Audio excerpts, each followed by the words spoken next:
የዓለም አቀፉ ማህበረሰብ የአሜሪካንና የኢራንን ስምምነት በታላቅ ደስታ ቢቀበለውም ሁለቱ ሀገራት በስምምነቱ ላይ ፊርማቸውን ለማኖር የፊታችን አርብ ቀነ ቀጠሮ ቢይዙም ጨዋታውን ከአሜሪካ ጋር በጋራ የጀመረችው እስራኤል ፍጻሜው ላይ በዋሽንግተን ከሜዳው የተሰናበተች ይመስላልና ምሁራኖቿ በቁጣ ገንፍለዋል። የመካከለኛው ምስራቅ የፖለቲካ ትኩሳት በአዲስ መልክ አገርሽቶ የዓለምን የነዳጅ ገበያና የጂኦፖለቲካ ሚዛን ሲያናውጥ የሰነበተው የአሜሪካና የኢራን ጦርነት ባልተገመተ ፍጥነት ወደ አዲስ የታሪክ ምዕራፍ ተሻግሯል። የአሜሪካው ፕሬዝዳንት ዶናልድ ትራምፕና የኢራን ባለስልጣናት ጦርነቱን ለማቆም በሆርሙዝ የባህር ወሽመጥ ላይ የተጣለውን እገዳ ለማንሳትና የተዘጋውን ወሳኝ ንግድ መስመር በይፋ ለመክፈት የሚያስችል የመጀመሪያ ደረጃ ስምምነት ላይ መድረሳቸውን ይፋ ማድረጋቸው ይታወቃል። ይህ የስምምነት ማዕቀፍ በፓኪስታን አጋዥነትና በኳታር አሸማጋይነት የተዘጋጀ ሲሆን በመጪው አርብ በስዊዘርላንድ በይፋ ይፈረማል ተብሎ ይጠበቃል። ሆኖም ይህ በዋሽንግተንና በቴህራን መካከል የተደረገ ድንገተኛ የሰላም ስምምነት በዲፕሎማሲው መድረክ ታሪካዊ ስኬት ተብሎ ቢወሰድም በእስራኤል የፖለቲካ ሊቃንና ተንታኞች ዘንድ ግን ከፍተኛ ድንጋጤን እንዲሁም የመከዳት ስሜትን ፈጥሯል። የእስራኤል ታዋቂ ጋዜጠኞችና የፖለቲካ ተንታኞች ስምምነቱን የቴህራን ፍጹም የፖለቲካ ድልና የእስራኤል ታላቅ ውድቀት ሲሉ እየገለጹት ይገኛሉ። ይህ ስምምነት ይፋ ከመደረጉ አስቀድሞም ሆነ ከዚያ በኋላ የወጡ የእስራኤል መገናኛ ብዙሃን ዘገባዎች እንደሚያሳዩት የሀገሪቱ ታዋቂ ተንታኞች በጠቅላይ ሚኒስትር ቤንያሚን ኔታንያሁ ላይ የትችት ናዳ እያወረዱበት ነው። የኔታንያሁ መንግስት ሀገሪቱን ለአሜሪካው ፕሬዝዳንት ዶናልድ ትራምፕ ፍላጎት አሳልፈው በመስጠት ታጋች አድርጓታል የሚለው ወቀሳ በስፋት የተሰማ ነው። በእስራኤል ታዋቂው የዕለታዊ ጋዜጣ እስራኤል ሃዮም አምደኛ የሆነው ቤን ድሮር የማኒ ይህ ስምምነት በተግባር አሜሪካ የበለጠ ጠንካራና አክራሪ የሆነውን የኢራን አገዛዝ በይፋ እውቅና እንድትሰጥ ያደረገ መሆኑን ይናገራል። እንደ የማኒ ገለጻ ስምምነቱ ለቴህራን ትልቅ የፖለቲካ ድል ነው። ምክንያቱም የኢራን የባላስቲክ ሚሳይል ፕሮግራም ሳይነካና በቀጠናው ካሉ አጋሮቿ ጋር ያላትን ዓለም አቀፍ እውቅናና የምጣኔ ሀብት መተንፈሻ ሰጥቷታል። የማኒ አክሎም ኢራን አሁንም ቢሆን ለቀጠናው ትልቅ ስጋት መሆኗ እንደማይቀርና የእስራኤል የደህንነት ስጋት እንደማይቀረፍ ያስረዳል። የእስራኤል ቀንደኛ ጠላቶች የሆኑት የሊባኖሱ ሄዝቦላ፣ የየመኑ ሁቲዎች አማጺ ቡድን፣ በኢራን የሚንቀሳቀሱ የሺያ ታጣቂዎችና የፍልስጤሙ ሐማስ ከቴህራን የሚጎርፍላቸውን የገንዘብና የትጥቅ ድጋፍ ማግኘታቸውን ይቀጥላሉ። ሐማስ ለሁለት ዓመታት በዘለቀው ጦርነት አልተሸነፈም፣ ኢራንም ቢሆን ለ40 ቀናት ያህል በደረሰባት ከባድ የአየር ድብደባ አልተንበረከከችም ሲል ጸሐፊው ይደመድማል።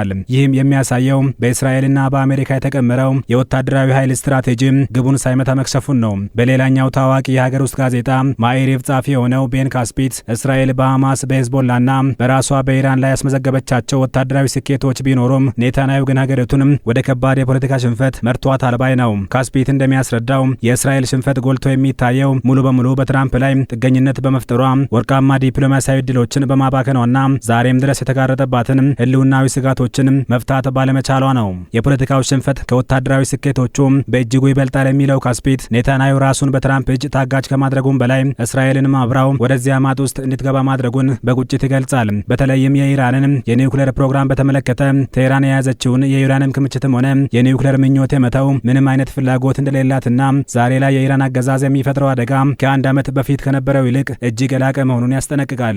ሌላኛው ተንታኝ አቪ አሽከናዚ እስራኤል የዚህ ስምምነት ተደራዳሪ ወገን ባትሆንም የስምምነቱ ይዘት ግን እስራኤል ምን ማድረግ እንዳለባትና ምን ማድረግ እንደሌለባት የሚደነግግ በመሆኑ በተዘዋዋሪ የታገተችበት ጉዳይ ሆኗል ባይ ነው። የእስራኤል የፖለቲካ አመራሮች በስምምነቱ ይዘት ላይ ቅንጣት ታክል ተጽዕኖ ማሳደር አለመቻላቸው የዲፕሎማሲያዊ ብቃታቸው ማነስ ማረጋገጫ መሆኑን ያሳያል ሲሉም ተቺዎች ያስረዳሉ። እንደ አሽከናዚ ስጋት ይህ ስምምነት በቢሊዮን የሚቆጠር የኢራን የታገደ ገንዘብ እንዲለቀቅ የሚያደርግ በመሆኑ ለሁቲዎች፣ ለሐማስና ለሄዝቦላ አዲስ የህይወት ማቆያ ክትባት ሆኖ ያገለግላቸዋል። ኢራን በከፍተኛ ደረጃ የነዳጅ ኤክስፖርቷን ስትቀጥል፣ እስራኤል ግን ከኢራን ጋር ካደረገችው ጦርነት በኋላ ያሰላችው ስሌት ሙሉ በሙሉ ውጤት አልባ ሆኖ ተገኝቷል። ውድቀቱ ታላቅ ውርደቱም እውነተኛ ነው። ኢራን ደግሞ የዚህ ጨዋታ ትልቁ አሸናፊ ናት ሲል አሽከናዚ ድምዳሜውን ያስቀምጣል።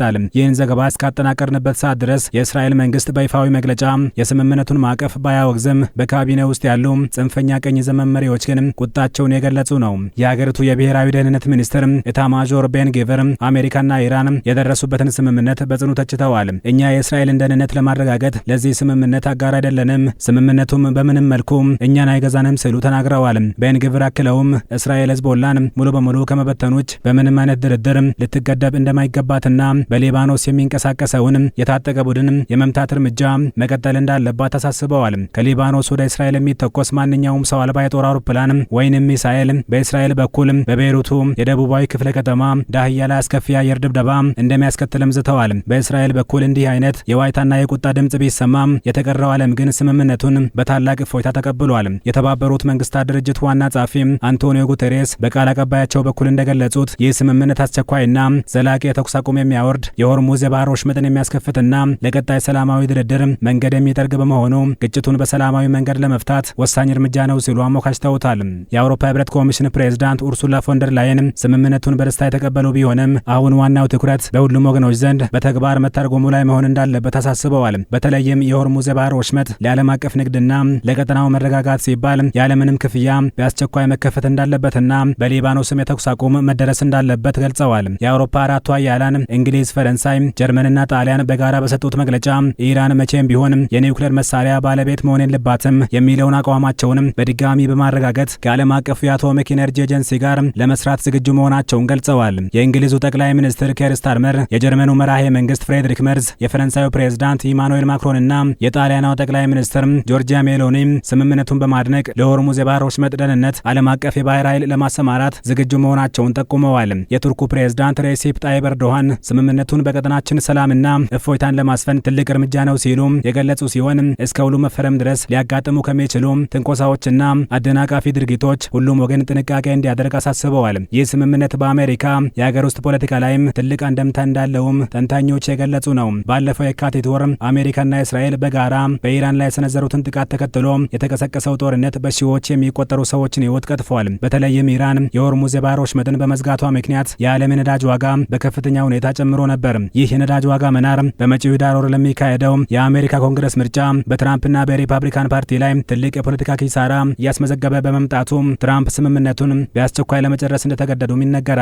የቀድሞው ፕሬዝዳንት ጆ ባይደን አገዛዝ የውጭ ጉዳይ ሚኒስቴር ቃል አቀባይ ማቲው ሚለር ትራምፕ ጦርነቱን ከመጀመራቸው አስቀድሞ ወደ ነበረው ነባራዊ ሁኔታ ለመመለስ ብቻ ለኢራን ትልቅ ዲፕሎማሲያዊ ስምምነትና ስጦታ አበርክተዋል ሲሉ ተችተዋል።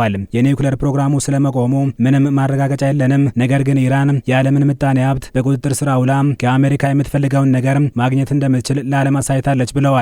በተቃራኒው አሜሪካ ለኢራን በውጭ ሀገራት የታገደባትን 25 ቢሊዮን ዶላር ለማስለቀቅ የተስማማች ሲሆን በ60 ቀናት የተኩስ አቁም ቆይታ ውስጥ የኢራን የኒውክሌር ፕሮግራም እንዲፈርስ የተከማቸው ከፍተኛ የዩራኒየም መጠን እንዲቀልጥ ወይንም ከሀገር እንዲወጣ ድርድር እንደሚደረግ የአሜሪካ ባለስልጣናት በተስፋ ይናገራሉ። በአሜሪካና በኢራን መካከል የተደረሰው ይህ ጊዜያዊ የሰላም ስምምነት በዓለም ገበያ ላይ የነዳጅ ዋጋ በ4 በመቶ እንዲቀንስና የኤስያ የአክሲዮን ገበያዎች እንዲያንሰራሩ በማድረግ ፈጣን የምጣኔ ሀብት እፎይታን ቢያመጣም በመካከለኛው ምስራቅ ያለው የደህንነት ስሌት ግን አሁንም የተወሳሰበ ነው። እስራኤል ራሷን ከተኩስ አቁም ውጭ አድርጋ በሊባኖስና በሶሪያ የምታደርገውን ጥቃት የምትቀጥል ከሆነ እንዲሁም የኢራን ታጣቂዎች የገንዘብ ምንጫቸው ሲለቀቅላቸው የሚያሳዩት አዲስ እንቅስቃሴ ይህንን ስምምነት በቀላሉ ወደ አዲስ ቀውስ ሊመራው እንደሚችል የጂኦፖለቲካ ምሁራን ስጋታቸውን ይገልጻሉ። ሆኖም ለጊዜው ቴህራን ዲፕሎማሲያዊ የክብር ዘውድ የደፋችበት፣ ዋሽንግተን የምጣኔ ሀብት መተንፈሻ ያገኘችበት፣ ቴል አቪቭ ግን በከፍተኛ የብቸኝነትና የስጋት ድባብ ውስጥ የወደቀችበት ውስብስብ ሁኔታ ተንጸባርቋል።